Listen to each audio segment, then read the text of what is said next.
ಭಾರತ ದೇಶದಲ್ಲಿ ಪ್ರತಿಯೊಬ್ಬ ನಾಗರಿಕರಿಗೂ ಒಂದೇ ಥರ ಕಾನೂನು ಇರಬೇಕಂತ ನಾನು ಬಯಸ್ತೀನಿ. ವಕ್ಫ್ ಬೋರ್ಡ್ಗೆ ಪೂರ್ತಿ ಅಧಿಕಾರ ಕೊಡೋದು ತಪ್ಪು ಅಂತ ನನ್ನ ಅಭಿಪ್ರಾಯ. ವಕ್ಫ್ ಬೋರ್ಡ್ ಅನ್ನೋದೇನು ಸುಪೀರಿಯರ್ ಅಲ್ಲ, ಸುಪ್ರೀಂ ಕೋರ್ಟ್ಗೆ ನಾವೆಲ್ಲ ತಲೆ ಬಾಗಲೇಬೇಕು. ಇದನ್ನು ಮೋದಿಯವರು ಬಿಟ್ಟರೆ ಬೇರೆ ಯಾರಿಗೂ ಮಾಡೋಷ್ಟು ಧೈರ್ಯ ಇರಲಿಲ್ಲ. ಇವಾಗ ವಕ್ಫ್ ಬೋರ್ಡ್ದು ಬಿಲ್ ಮಂಡನೆ ಆಗಿದೆ, ಸೊ ಏನು ಹೇಳ್ತೀರಾ? ಇದು ಒಂದು ಉತ್ತಮವಾದ ಬೆಳವಣಿಗೆ.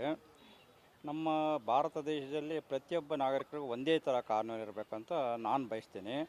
ಹಾಗೂ ಒಂದು ಜನಕ್ಕೆ ಒಂದು ಥರ, ಇನ್ನೊಂದು ಜನಕ್ಕೆ ಒಂದು ಥರ ಇರೋದು ನಮ್ಮ ಭಾರತದಲ್ಲಿ ಡೆಮೊಕ್ರೆಟಿಕ್ ಕಂಟ್ರಿಲಿ ಅಷ್ಟು ಒಳ್ಳೆಯದಲ್ಲ. ಒಂದೇ ಕುಲದವರಿಗೆ ಅಭಿವೃದ್ಧಿ ಮಾಡೋದು ಅಷ್ಟು ಒಂದು ಯಾವ ಜನಾಂಗದವರು ಇಷ್ಟಪಡೋದಿಲ್ಲ ಅಂತ ನಾನು ಹೇಳ ಬಯಸ್ತೀನಿ.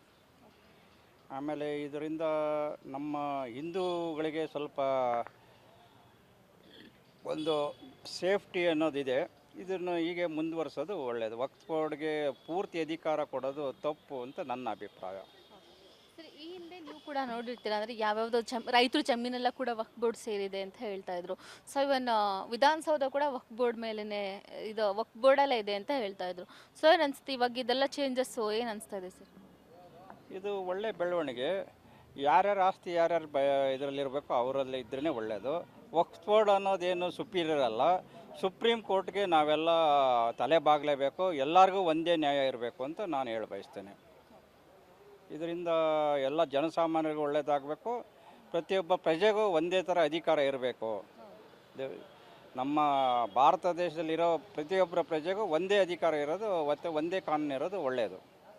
ಇದನ್ನು ನಾನು ಸ್ಪಷ್ಟವಾಗಿ ಹೇಳಿ ಬಯಸ್ತೇನೆ.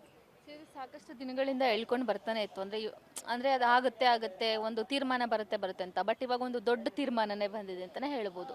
ಎಷ್ಟು ಖುಷಿ ಆಗ್ತಾ ಇದೆ ಈ ಒಂದು ತೀರ್ಮಾನದ ಬಗ್ಗೆ ಹೇಳೋದಾದರೆ? ಇದು ಪ್ರತಿಯೊಬ್ಬ ಹಿಂದೂಗಳು ಸಂಭ್ರಮಿಸುವ ಒಂದು ತೀರ್ಮಾನನೇ.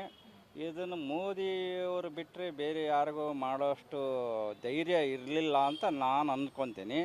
ಹಾಗೂ ಅವರು ಇದ್ದಾಗ ಒಂದು ಒಳ್ಳೆಯ ಕೆಲಸ ಮಾಡಿದ್ದಾರೆ. ಅವರು ಸಾಕಷ್ಟು ಒಳ್ಳೆಯ ಕೆಲಸ ಮಾಡಿದ್ದಾರೆ. ಅದು ಇದೊಂದು ಮಹತ್ವದ ತೀರ್ಮಾನ.